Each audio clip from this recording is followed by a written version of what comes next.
Así que el día de hoy vamos a continuar con nuestra serie de predicaciones expositivas en la carta de Efesios. Y le invito a que pueda abrir su Biblia, por favor, en Efesios. Efesios capítulo 5. Estamos en la carta de Efesios capítulo 5.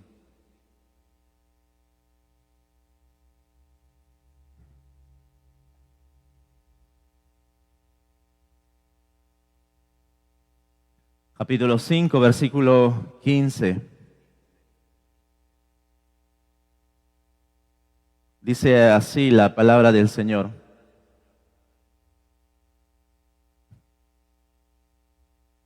Dice así: mirad pues con diligencia cómo andéis, no como necios, sino como sabios, aprovechando bien el tiempo, porque los días son malos. Por tanto, no seáis insensatos, sino entendidos de cuál sea la voluntad del Señor. No os embriaguéis con vino, en lo cual hay disolución, antes bien sed llenos del Espíritu, hablando entre vosotros con salmos, con himnos y cánticos espirituales, cantando y alabando al Señor en vuestros corazones, dando siempre gracias por todo al Dios y Padre en el nombre de nuestro Señor Jesucristo. Allí nada más. Vivimos en tiempos, sobre todo después de la pandemia, aunque ya se veía esto antes de aquel gran evento que sacudió a todo el planeta. Y específicamente muchos creyentes, muchos hijos de Dios, como decía un analista del pueblo de Dios, al parecer son las personas más desorientadas que los inconversos.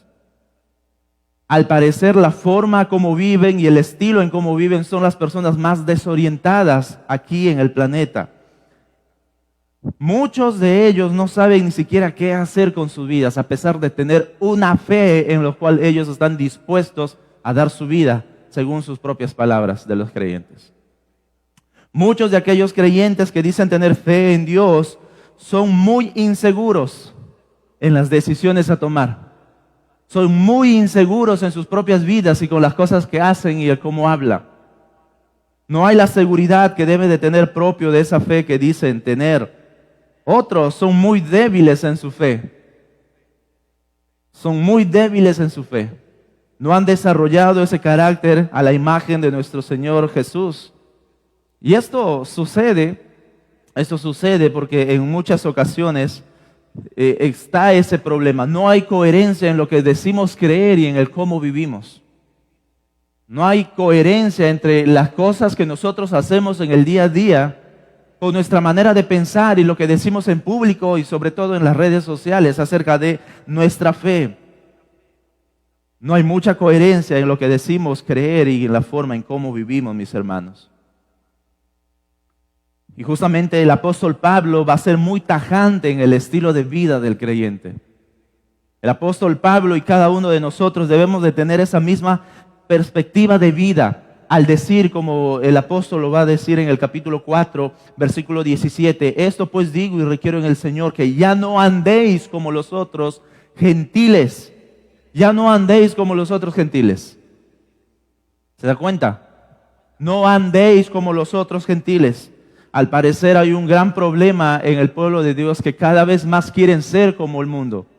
Cada vez quieren pensar como el mundo, quieren hacer las cosas como el mundo lo hacen. Porque en el mundo se ve bonito, se ve bacán, se ve chévere, entonces también lo debemos hacer los hijos de Dios, los creyentes. Ya que en el mundo se ve de esta manera y se hace de esta manera, entonces también en la iglesia se debe de hacer de cierta manera. Y ese es un problema justamente en el pueblo de Dios. Y Pablo quiere ser muy tajante en esto. Ya no anden como los gentiles. Ya no anden con ese estilo de vida. Ya no anden en esa forma de pensar. En esa forma en la cual ustedes antes vivían. Porque ahora ya no se identifican nada con ellos. Entonces, ¿cómo debe andar el creyente? Pablo ya nos viene diciendo, hemos venido revisando esto. Capítulo 5, versículo 2 nos va a decir, y anden en amor, andad en amor. Versículo 8 también lo va a decir, porque en otro tiempo erais tinieblas, mas ahora soy luz en el Señor. Andad como hijos de luz. El creyente debe andar en la luz. debe evitar la oscuridad en el sentido espiritual, debe evitar el andar en tinieblas en su estilo de vida que antes practicaba o la forma en cómo vivía. Y Pablo justamente va a explicar a qué se refiere con estilo de vida en tiniebla. Versículos anteriores también lo viene diciendo el apóstol Pablo. Todo tipo de inmundicia en la vida del creyente, todo tipo de avaricia, todo tipo de desorden espiritual o de desorden carnal, todo ese estilo de vida debe de desaparecer. Y justamente el día de hoy, como hemos leído en el versículo 15, Pablo nos va a decir: mirad pues con diligencia cómo andéis, no como necios, sino como sabios. El creyente es llamado a vivir en sabiduría. El creyente es llamado a vivir en sabiduría, mis hermanos. Tenemos ese gran mandato de nuestro Señor y nosotros debemos ser obedientes, obviamente. Debemos de ser fieles en obedecer a nuestro Señor. Nosotros deberíamos de ser las personas más coherentes en nuestra forma de pensar. Nosotros debemos de ser las personas que más tienen coherencia en la forma en cómo hablan, en la forma de cómo viven. No puede haber una diferencia en cómo dice creer y en lo que vive en su día a día. El creyente tiene que vivir coherentemente en su forma de pensar. Cuando me refiero a esta forma de andar en sabiduría, ahora nosotros podemos discernir mejor entre el bien y el mal. ¿Por qué? Porque podemos entender la palabra de Dios y lo que ella hace referencia a qué es malo y qué es bueno. Ahora lo podemos entender. Antes no. Antes ni siquiera podíamos discernir todas estas cosas. En sabiduría también significa que ahora podemos vivir en madurez espiritual. Podemos ir creciendo cada vez más espiritualmente. Ahora usted puede discernir mejor entre las decisiones que debe de tomar, etcétera. Todo este tipo de andar en sabiduría, a lo que Pablo se refiere, mis hermanos, involucra un sinnúmero de puntos que a nosotros nos van a ayudar a entender mejor nuestra posición como creyentes y ese llamado que Pablo nos hace. La palabra de Dios de por sí nos manda a vivir como un hombre sabio, como un ser humano sabio, una mujer sabia. Es decir, las palabras creyente y sabios deben ser sinónimos. No deben ser totalmente distantes. No deben ser contrarios ambas palabras. Creyente en la palabra de Dios es sinónimo de sabio. ¿Por qué? Porque ahora podemos vivir en sabiduría. Seguro, hermano, ¿está seguro? Porque yo veo creyentes de tantos años, pero su vida parece todo lo contrario. Bueno, hay obviamente excepciones. Hay obviamente excepciones porque esta regla debe ser obedecida y está puesto en la palabra de Dios. Debe ser así. El creyente o aquel que se llama creyente debe de madurar en sabiduría. Debe de crecer en sabiduría. Debe de ir cada vez más practicando muchas cosas para que lo ayuden a crecer en su sabiduría. Y justamente el apóstol Pablo nos va a hacer énfasis primeramente en tres cosas que vamos a ver en esta noche. El creyente, número uno, el creyente es llamado sabio en la palabra de Dios. El creyente es llamado sabio en la palabra de Dios. Número dos, el creyente sabio aprovecha las oportunidades y el creyente sabio entiende la voluntad de Dios. Otro tema que amerita también parte de la sabiduría es el versículo 18. El creyente sabio también camina siendo lleno del Espíritu Santo, pero no lo vamos a ver en esta oportunidad, lo vamos a dejar para otra sesión. Pero veamos, mis hermanos, algunas características de la sabiduría que podemos encontrar en la palabra del Señor. Primero, número uno, temor de Jehová es la primera característica de la sabiduría, el temor de Jehová. La sabiduría, nuestro Señor, comienza siendo reverentes delante de Dios. Comienza que cada uno de nosotros podamos reconocer su poder y su autoridad, de quién es Él, de lo que Él es capaz de hacer. Un hombre sabio es un hombre temeroso del Señor. Y no hacemos referencia a un pánico, a un miedo. No, no, no. Es hacer respetuoso con el Señor. Es hacer hombres que realmente reconocen quién es Él y se someten a su reinado y a su autoridad. Por ejemplo, acompáñenme a Salmos, por favor. Vamos a ver pasajes rápidamente el día de hoy. Salmo 111. Dice así, Salmo 111, versículo 10. El principio de la sabiduría es el temor de Jehová. Buen entendimiento tienen todos los que practican sus mandamientos. Su loor permanece para siempre, va a decir el salmista. ¿Se da cuenta? Observe, mis hermanos, que en la palabra de Dios y sobre todo en los proverbios, en el libro de Proverbios, esto abunda. No hace referencia a conocimiento. La sabiduría no hace referencia a conocimiento. No hace referencia a que usted cuanto más conoce es un hombre sabio. No, no, no, no. En los proverbios y en otras partes de la palabra del Señor, sabiduría significa a que podamos ser hombres temerosos de Dios. Hombres capaces de discernir entre el bien y el mal. Ser un hombre de mucho conocimiento, ser una mujer de mucha información, no significa de que usted es sabio o sabia. Hay un error también que muchas veces se comenta en el día de hoy, es que cuanto más viejo, cuanto más años tiene uno, se vuelve más sabio. ¿Ha escuchado? Sí, puede ser más sabio, pero normalmente no es así. Normalmente no es así. Yo he visto a personas adultas bordeando los 80 o más años, mis hermanos, son las personas más envidiosas, más rencorosos. Son las personas más problemáticos, que más envidia guardan en su corazón, que más habladores muchas veces se vuelven. Por lo tanto, cantidad de edad no hace referencia a sabiduría tampoco en la palabra del Señor. Tengamos mucho cuidado con esto. Sencillamente, cuando hablamos de sabiduría es cuando observamos a un hombre que tiene temor, a una mujer que tiene respeto por la autoridad de nuestro Señor. La primera característica es que un hombre sabio, sobre todo de la sabiduría, es que infunde el temor de nuestro Señor. Otro es que da entendimiento y discernimiento. La sabiduría nos da entendimiento y discernimiento. La palabra de Dios, juntamente con la sabiduría, nos lleva a esa profundidad para poder comprender las cosas. Nos lleva a ser hombres y mujeres mucho más detenidos en la forma de pensar. Podemos ahora distinguir mejor entre lo correcto y entre lo incorrecto. Podemos ahora tomar decisiones sabias, decisiones que pueden llevarnos mejor a obedecer a nuestro Señor. Por ejemplo, Proverbios capítulo 2, versículo 2 al 6, dice así la palabra del Señor.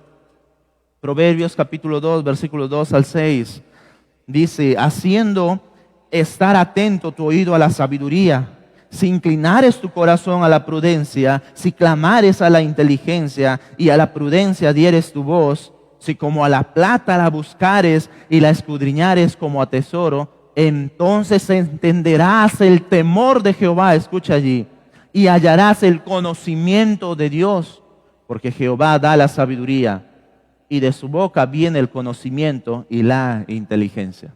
¿Se da cuenta? Estos son beneficios de la sabiduría, mis hermanos. Allí podemos verlo. De igual manera podemos ver esto en Reyes capítulo 3. Permítame solamente citar. Salomón está a punto de reinar todo un imperio tan grande y Salomón no sabía qué hacer. Salomón estaba abrumado con tanto poder y cómo reinar tan joven. Sin embargo, Salomón sabía a quién pedir las cosas correctamente. Acudió a Dios, acudió al Creador y le pidió sabiduría para gobernar a todas estas personas, a todo este reino. Y nuestro Señor obviamente le respondió y le dijo: ya que no solamente, ya que me has pedido esto y no me has pedido más cosas, como para jactarte, como para llenar tu orgullo de más cosas, yo te voy a dar mucho más. Yo te voy a dar mucho más. Y nuestro Dios primeramente le dio la sabiduría que él estaba pidiendo para gobernar a un reino de tanta necesidad espiritual. Otra característica de la sabiduría es la prudencia y buen consejo. La prudencia y el buen consejo. Mis hermanos, la sabiduría se manifiesta de una manera tan maravillosa que nos da esa capacidad de actuar con cautela, de actuar correctamente. Es decir, debemos de pensar antes de hablar. Nos da esa característica de poder ahora tener mucho cuidado en la forma de cómo actuamos y de cómo pensamos. ¿Ha conocido gente impulsiva usted? O quizás usted es un poco impulsivo o impulsiva. No lo sé, puede pasar. Puede pasar que nosotros seamos más impulsivos o de esta manera acá actúo rápidamente y no me miro y no me controlo y todo lo demás porque yo soy fosforito y así es mi carácter y no me importa y esto y el otro y somos muy rápidos en hablar a veces. Bueno, la palabra de Dios, mis hermanos, nos enseña que parte de la prudencia es que también, que parte de la sabiduría es que podemos tener prudencia. Por ejemplo, allí mismo en Proverbios 12, capítulo 12, versículo 15, dice así: el camino del necio es derecho en su opinión, mas el que obedece al consejo es sabio. Mas el que obedece al consejo es sabio. Capítulo 19, verso 20, va a decir lo siguiente: escucha el consejo y recibe la corrección para que seas sabio en tu vejez. Para que seas sabio en tu vejez. Imagínese usted, mis hermanos, nada más lo que nos está enseñando la palabra de nuestro Dios. A ser personas que realmente puedan escuchar y estar atentos a la palabra de Dios. Permítame recordarles que una persona necia, del que está hablando aquí el proverbio, no es necesariamente una persona de bajo intelecto. ¿Ok? Una persona necia en la palabra de Dios no necesariamente es una persona de bajo intelecto. Un tonto o bruto, para que lo entienda mejor, no es una persona necia cuando se refiere a ello. Mis hermanos, las personas necias pueden tener PhD, pueden tener doctorados, pueden tener un sinnúmero de maestrías, pueden tener incluso premio Nobel en las ciencias más grandes e importantes del mundo y ser necios al mismo tiempo. Y ser necios al mismo tiempo. Porque Dios no mide el conocimiento para que puedan llegar ante ellos diciendo yo tengo esto y tantos grados y ahora puedo alcanzar a Dios. No. Dios no mide en base al conocimiento, a los grados que tengamos. Para nada. Él va a mirar nuestro corazón. Y el salmista justamente va a dar en el clavo. Salmos, capítulo 14, Mire lo que va a decir. Salmos, capítulo 14, versículo 1. Dice el necio en su corazón, no hay Dios. Dice el necio en su corazón, no hay Dios. Se han corrompido, hacen obras abominables, no hay quien haga el bien. No hay quien haga el bien. ¿Puede darse cuenta? Una persona necia delante de Dios puede tener incluso los más grandes grados en este mundo académicamente. Pero si decide negar y cerrar su corazón a Dios, está mostrando su necedad. Está mostrando el problema que hay en su corazón. Y Pablo justamente va a recordar esta gran verdad y le va a decir en la carta a los romanos, va a decir lo siguiente: profesando ser sabios, y aquí sí está hablando en cuanto a conocimiento.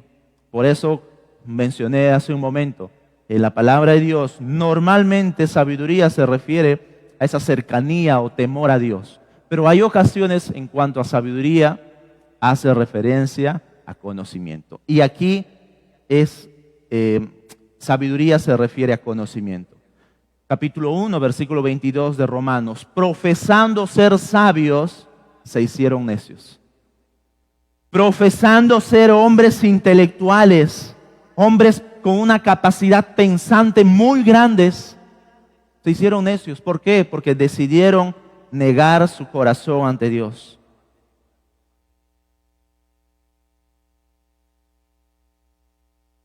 Así podemos ver a una persona necia.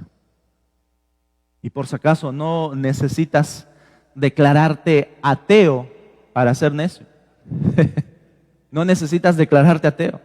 Claro que allí están las personas ateas también, de clavado, porque ateo sencillamente se adora a sí mismo. Un ateo no es que deja de adorar a un Dios, él se pone las velitas y él se adora a sí mismo. Dice un comentarista, para ser ateo hay que tener más fe que un cristiano. Hay que tener más fe que un cristiano. Porque hay que ser capaz de poder creer cualquier otra cosa en mentiras y en teorías. Y no basar tu fe en lo que está en la palabra de Dios. Que está registrado en las Escrituras. Y ahí tenemos que nosotros pensar, ¿cómo estamos, mis hermanos? Porque puede darse la coincidencia también de que creyentes pueden caer en esta categoría de necedad. No niegan a Dios, pero sí su estilo de vida parece que negaran a Dios. Su estilo de vida parece que estarían haciendo cualquier cosa como si Dios no existiera. Como si Dios no estaría observando lo que hacen. La forma en cómo hablan, lo que piensan, lo que ven en privado cuando nadie más les ve. La necedad también se ve de esa manera en los creyentes. Empiezan a vivir como si Dios no existiese cuando un día totalmente decidieron rendir su vida a Dios. Pero tiempo después, su actitud, su comportamiento dice otra cosa. Y eso es terrible. Y eso es lo que Pablo justamente quiere evitar, que el creyente pueda caer en este círculo vicioso, en este círculo que ni siquiera tiene entendimiento, sustento a la luz de la palabra de Dios. Otra característica de la sabiduría es la humildad. La humildad. La verdadera sabiduría reconoce la propia limitación de una persona. Reconoce que está abierto a poder aprender y a ser corregido. A que puedan corregir a mi propia vida, puedan corregirme en algo que me equivoqué. Mis hermanos, no es un problema tan grande si usted se pone a pensar que lo corrija. Gracias a Dios que hay personas que están dispuestos a decirnos en lo que estamos fallando. El orgullo es mucho más terrible. El orgullo es más terrible que el que nos dejen, sobre todo en esa misma condición. No, si alguien te corrige, no es un problema, acéptalo. Y dile, gracias por hacerme ver. Quizás hay cosas que no podemos ver. Hay cosas que no podemos ver en lo que podemos estar fallando en nuestras propias vidas. Y hay que ser capaces de reconocer todos esos detalles en nuestra vida. Proverbios capítulo 11 va a decir lo siguiente. 11, versículo 2. Cuando viene la soberbia, viene también la deshonra, mas con los humildes está la sabiduría. Qué hermoso pasaje. Cuando viene la soberbia, viene también la deshonra, mas con los humildes está la sabiduría. Allí está la sabiduría. Qué hermoso es poder ver esto, mis hermanos, pero estas son características de la sabiduría que obviamente pueden ser obtenidos por los hijos de Dios. Pueden ser obtenidos por aquellos que desean la sabiduría. De repente usted está diciendo, ¿cómo obtengo la sabiduría, mi hermano? ¿Cómo lo obtengo? Primeramente, ya lo hemos dicho, usted es un hijo de Dios. Usted tiene acceso directo a poder ser sabio. Usted tiene acceso directo a llenarse de la sabiduría de nuestro Señor, del temor a nuestro Señor. Lo primero que le recomendaría, ya lo vengo repitiendo varias veces, el temer a Jehová. Temer a Jehová. ¿Ya? No hace referencia a miedo, hace referencia a reverencia, a respeto, a reconocer a nuestro Señor en nuestra vida. Otra forma de obtener la sabiduría es pedirle a Dios. Pedirle a Dios que Él nos enseñe a ser hombres y mujeres sabios, a poder discernir, a poder entender su palabra. Dice Santiago, capítulo 1, versículo 5, si alguno de vosotros tenéis falta de sabiduría, pídala a Dios, dice Santiago, pídala a Dios, el cual da a todos abundantemente y sin reproche, y le será dada. Y le será dada. ¿Se da cuenta? El salmista, como leímos hace un momento, nos dice, si buscares más que al oro, si lo buscares como a la plata, oh, cuánto beneficio traería a nuestras vidas. Cuánto beneficio, mis hermanos, tendríamos a favor de nosotros. Si la buscáramos así como lo hacemos para ir a trabajar, levantarnos tan temprano, dar nuestra fuerza mental, nuestra fuerza emocional, nuestra fuerza espiritual. Si pusiéramos toda esa fuerza también allí, mis hermanos, les aseguro que seríamos otras personas en nuestra forma de pensar, en nuestra forma de buscar a nuestro Señor. Pídala, búscala. Haz tu mejor esfuerzo para pedir a nuestro Señor. Él no lo va a negar a ninguno que lo busque. Otra manera es de estudiar y meditar en la palabra de Dios. Mis hermanos, la palabra de Dios es la mejor fuente inagotable de sabiduría. Allí podemos encontrar estos tesoros tan valiosos que nos enseñan sobre la sabiduría. Estudiar y meditar en ella nos permite conocer la voluntad de Dios. Nos permite aprender y vivir en cuanto a esos principios. ¿Cómo pensamos crecer en sabiduría si ni siquiera leemos la Biblia? ¿Cómo pensamos crecer en nuestra espiritualidad si ni siquiera abrimos la palabra de Dios?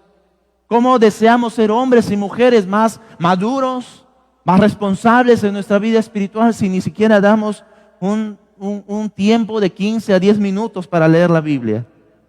Va a decir el apóstol Pablo a Timoteo, y tú le vas a decir a Timoteo que desde la niñez has sabido las sagradas escrituras, las cuales te pueden hacer sabio para la salvación por la fe que es en Cristo Jesús. Y ahí viene el famoso texto que todos conocemos, hemos escuchado. Toda la escritura es inspirada por Dios y útil para enseñar, para redarguir, para corregir y para instruir en justicia, a fin de que el hombre sea enteramente perfecto para toda buena obra. ¿Se da cuenta? En la sabiduría, mis hermanos, es donde encontramos la fuente inagotable. En la Biblia, es donde encontramos la fuente inagotable de la sabiduría. Y allí es donde tenemos que buscarla. Abre tu Biblia, lee tu Biblia. No te limites a leer solamente devocionales de otros. No te limites a leer literaturas de otros. Está muy bien, pero desea mejor alimentarte de la fuente que te puede hacer crecer y abrir tus ojos. Allí está la vitamina que necesitas para tu vida espiritual. Allí está todo lo que necesitamos. Allí está, mis hermanos. Otra forma de poder obtener la sabiduría es escuchar el consejo. Es escuchar el consejo sabio. La sabiduría también se puede adquirir de otras personas. La sabiduría también es algo que podemos aprender observando. Debemos estar dispuestos a escuchar a personas sabias. Debemos estar dispuestos a poder sentarnos y aprender de lo que ellos han aprendido, de cómo han podido desarrollar y crecer en su fe. Va a decir Proverbios 12:15, el camino del necio es derecho en su propia opinión, pero el que obedece el consejo es sabio. ¿Se da cuenta? Es sabio. En resumen, mis hermanos, la sabiduría según la Biblia es algo que nosotros podemos adquirirlo primeramente a través de nuestra relación con Dios, a través del estudio de su palabra, a través de la oración, a través de esa búsqueda en cuanto al entendimiento y la disposición de aprender de los demás. No requiere un gran secreto, no requiere que tú seas la persona más meticulosa y detallosa en muchas cosas. Sencillamente que tengas un corazón dispuesto a leer y a estudiar la palabra de Dios. Allí está la forma en cómo podemos nosotros crecer en sabiduría. Entonces, habiendo hecho esta pequeña introducción, vamos ahora sí al texto. ¿Qué nos dice la palabra de Dios en cuanto a cómo el creyente puede disfrutar de la sabiduría? La sabiduría, mis hermanos, lo podemos vivir de la siguiente manera, y es como el apóstol Pablo en Efesios capítulo 5 nos dice: el creyente debe vivir, el creyente sabio debe vivir aprovechando las oportunidades. Versículo 16 del capítulo 5. Aprovechando bien el tiempo porque los días son malos. El creyente sabio vive aprovechando las oportunidades. En nuestra traducción de la Reina Valera no podemos entenderlo muy bien porque en el texto, cuando podemos leerlo, al menos en el texto original, nos ayuda a entender mejor lo que Pablo está diciendo acá. Porque en los griegos, la forma en cómo ellos usaban el tiempo era de diferente manera. Ellos tenían dos palabras para hacer referencia al tiempo. El primero era cronos. Hace referencia al reloj, la forma medible de medir el tiempo a través de un calendario, a través de las horas, a través de los minutos. Es decir, hace referencia a un tiempo cronometrado, cronos. Pero esa no es la palabra que está usando aquí Pablo, el tiempo cronometrado.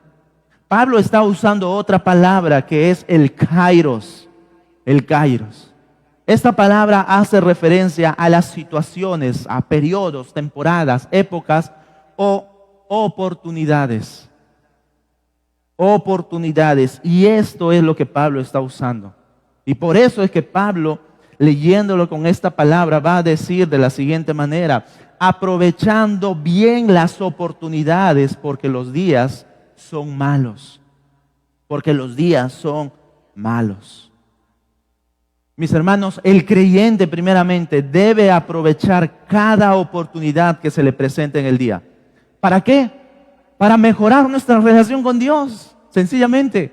Para mejorar nuestra relación con Dios, para predicar el evangelio, para andar en luz, para andar en amor, para obedecer a nuestro Dios, etcétera.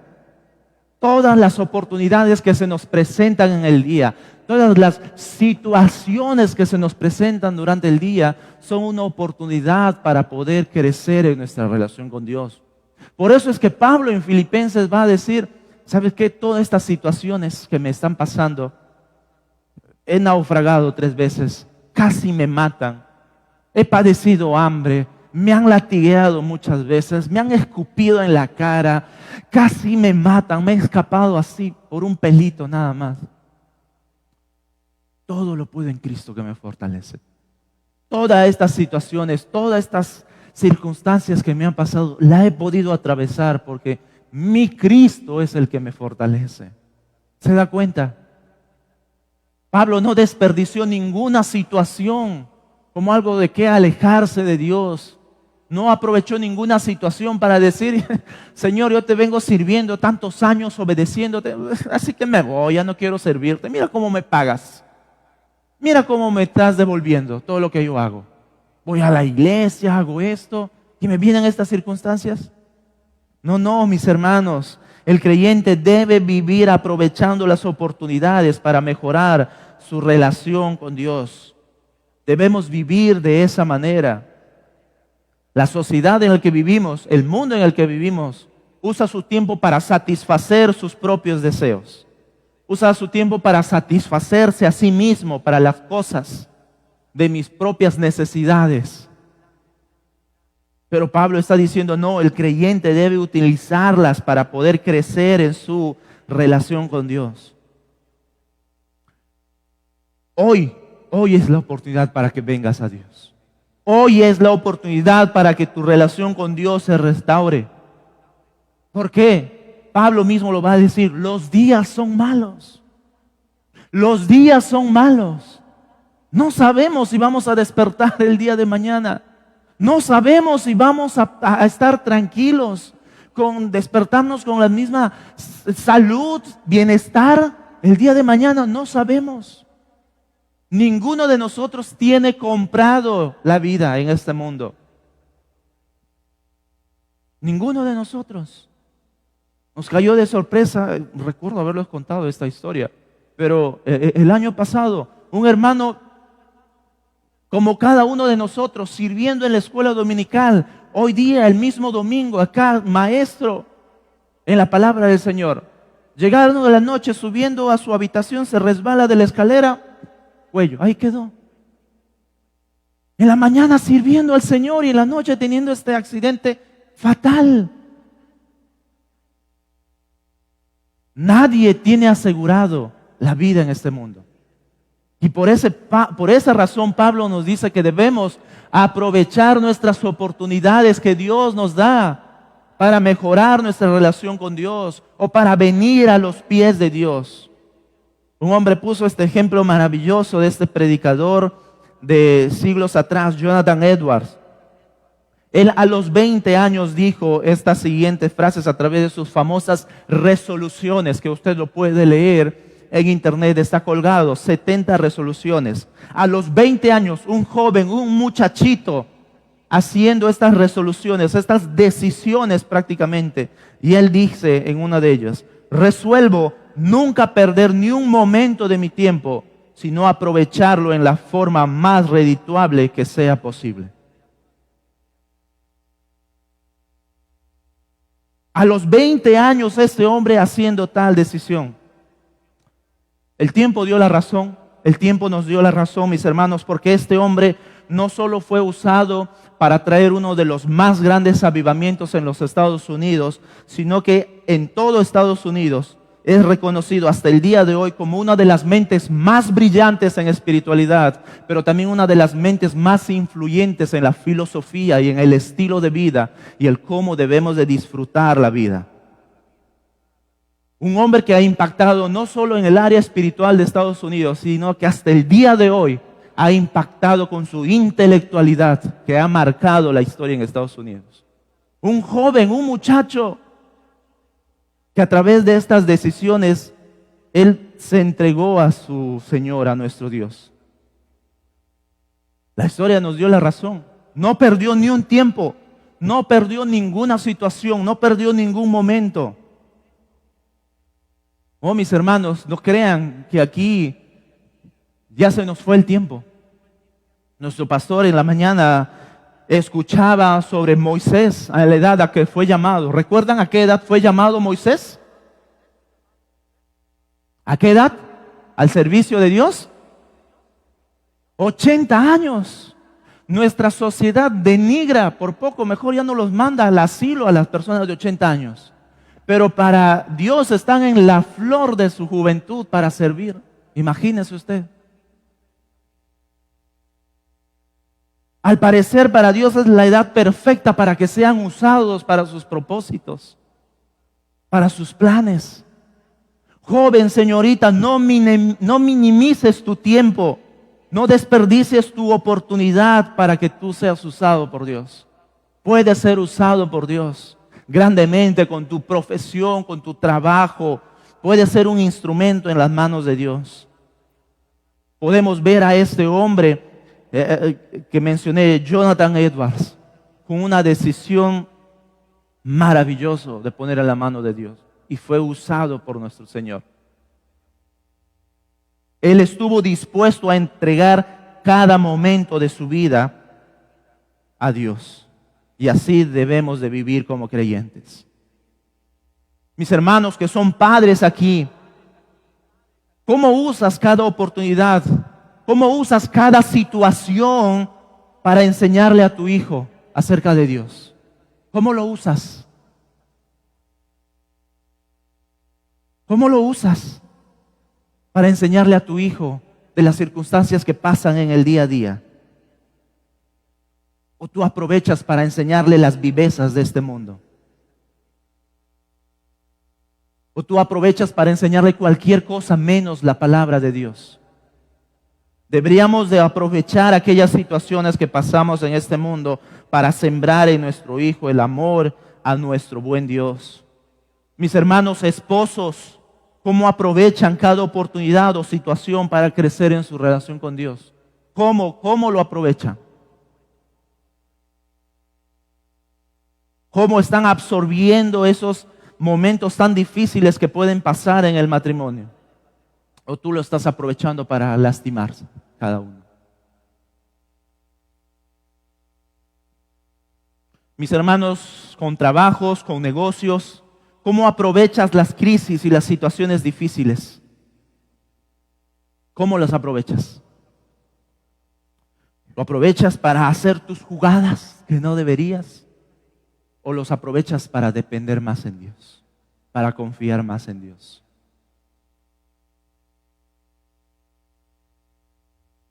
Es una realidad, mis hermanos, en las cuales nosotros nos encontramos, que Pablo va a decir justamente, los días son malos, los días son malos. Y va a depender mucho de cómo nosotros entendemos esta gran verdad. Los días son malos, pero el creyente es cuidado por Dios. El creyente es salvaguardado por su Creador. Pero asimismo entendemos que la realidad de este mundo es uno que está caído, uno que está maldito y está lleno de maldad. Los días son malos. Y Pablo justamente nos va a recordar esa verdad, aprovechando bien las oportunidades. Aprovechando bien las oportunidades. A veces nosotros usamos aquellas oportunidades para querer hacer lo mejor para nuestras vidas y nos convertimos como este personaje que el Señor Jesús va a hablar. Aquel hombre que teniendo muchas cosas dijo, oh alma mía, cuántos bienes tienes, mira que ya no quepa en donde estás guardando. Vamos a hacer otro granero para que sigas guardando y almacenando las grandes riquezas que tienes. Pero ¿qué le dice el Señor? Oh necio, hoy vienen a pedirte tu alma.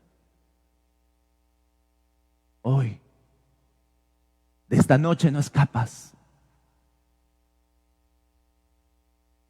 Vienen por ti. Los días son malos y a veces nuestra mente, nuestra vida está tan enraizada en las cosas de este mundo que no hacemos tesoros en el cielo. Por eso la palabra de Dios nos manda a hacer tesoros en el cielo. Y por último, el creyente sabio entiende la voluntad de Dios. Versículo 17. Por tanto, no seáis insensatos, sino entendidos de cuál sea la voluntad del Señor.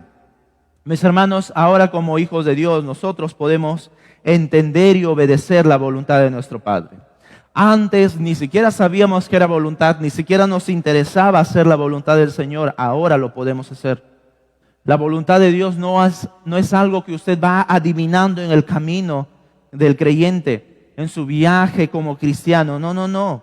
Mis hermanos, la voluntad de Dios no es algo que lo encontramos a la suerte.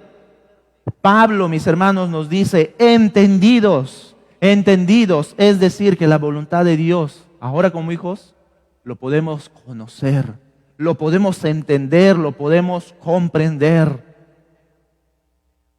El insensato no puede hacer esto. El necio no puede entender la voluntad del Señor, pero ahora el creyente sí puede entender, puede comprender la voluntad de su Padre. Y para esto tenemos que entender dos cosas, lo que es voluntad general y la voluntad particular, refiriéndose a la vida de cada uno de los creyentes. Voluntad general, sencillamente, hace referencia a aquellos mandatos que nuestro Dios ya ha revelado en su palabra. Un mandato que nuestro Señor ya haya revelado en su palabra con respecto a su voluntad. Por ejemplo, lo encontramos en 2 de Pedro. Allí podemos tener la voluntad de Dios, por si acaso. Usted no es algo que debe de adivinar cuál es la voluntad del Señor. No. Dios ya nos ha dejado su voluntad revelada. 2 de Pedro, capítulo 3, versículo 9. Dice así la palabra del Señor. El Señor no retarda su promesa, según algunos la entienden por tardanza, sino que es paciente para con todos, no queriendo, ahí está su voluntad, no queriendo que ninguno perezca, sino que todos procedan al arrepentimiento. Al arrepentimiento. Otro texto que nos va a mostrar la voluntad de nuestro Señor es 2 de Corintios 6. 2 de Corintios capítulo 6, versículo 14, dice así: no os unáis en yugo desigual con los incrédulos, porque ¿qué compañerismo tiene la justicia con la injusticia? ¿Y qué comunión la luz con las tinieblas? Allí está otra voluntad. No necesitas buscar más, no necesitas buscar consejo para entender esto. El creyente que entiende la voluntad de Dios puede comprender de que debe guardar su vida para unirse en un lazo que sea aceptado por Dios dentro del pueblo de Dios. Allí está bien claro el mandato de nuestro Señor. Y podemos encontrar otros textos también. Tesalonicenses nos va a decir, y esto es la voluntad del Señor, vuestra santificación. Es la voluntad general a través de mandatos que nuestro Dios hace, y podemos verlo en la palabra de Dios. En cuanto a la voluntad particular, son aquellos caminos en los que Dios ha preparado de antemano para que usted y yo anduviésemos en ellas. Son aquellas cosas que van a requerir mucha más cautela como hijos de Dios, son, como dice la palabra, particular en nuestra propia vida, que es como cada creyente va descansando en la voluntad del Señor, es decir, a través de su relación con Dios, a través de la oración, el consejo puede ir descubriendo, porque Efesios justamente va a declarar esa verdad, que Dios ha preparado esos caminos. Efesios 2:10, porque somos hechuras suyas, creados en Cristo Jesús para buenas obras, las cuales Dios preparó de antemano para que anduviésemos en ellas, en ellas. Mi hermano, mi hermana, permítame ir terminando en esta noche.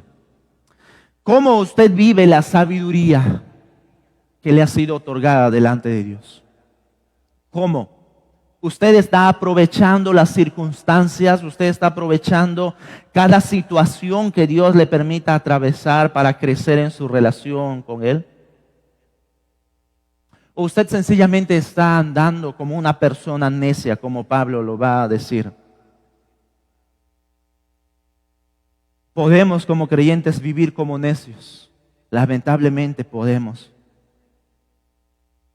Hemos tomado una decisión un día y rendirnos ante nuestro Señor. Sin embargo, ahora vivimos como si Él no existiera. No, debemos de rendir todo ante nuestro Señor. Y así, mis hermanos, debemos de nosotros entregar nuestras vidas a Él. Usted tiene de su mano toda la sabiduría del mundo. Tiene toda la sabiduría del mundo. Por eso Pablo va a decir, en Él está toda la sabiduría. ¿En quién? En nuestro Señor Jesús. Y usted tiene acceso a Él abiertamente. Y allí podemos encontrar esa sabiduría para que nosotros podamos crecer. Ser hombres y mujeres que realmente puedan marcar la diferencia en este mundo. No es un capricho de los líderes que podamos marcar la diferencia, de ser diferentes incluso en nuestra forma de pensar y actuar. Es el mandato de nuestro Señor, porque ahora tenemos todo a nuestro favor para vivir de acuerdo a ello. Mi amigo, mi amiga, si tú nos visitas en esta noche, la mejor sabiduría que tú necesitas es venir a los pies de Cristo. Empieza de esa manera, rindiendo tu vida a nuestro Señor Jesús, y empezarás a conocer la sabiduría que necesitas en tu vida. Cerremos por favor nuestros ojos y oremos. Padre, te damos gracias. Gracias porque podemos encontrar un mandato como esto tan maravilloso en nuestras vidas. Sí, Padre, podemos ser sabios en este mundo de oscuridad, en este mundo en tinieblas, y podemos disfrutar de que tú eres tan bueno para con nosotros, que estás dispuesto a que disfrutemos de una relación maravillosa contigo. Padre Santo, permítenos aprovechar cada situación, cada oportunidad para crecer en nuestra relación contigo. No permitas que nos quedemos, Señor, en nuestra inmadurez. Pon esa carga en nuestros corazones que nos impulse a madurar, a ser dependientes de ti, como tus hijos tuyos. Oh Señor, permítenos andar en sabiduría. Permítenos a entender tu palabra, a buscarla, a desearla, más que a cualquier cosa. Y de esa manera poder reflejar al mundo lo que tú eres y quién tú eres. Te lo pedimos en el nombre de Jesús. Amén. Amén. Que Dios los bendiga, hermano.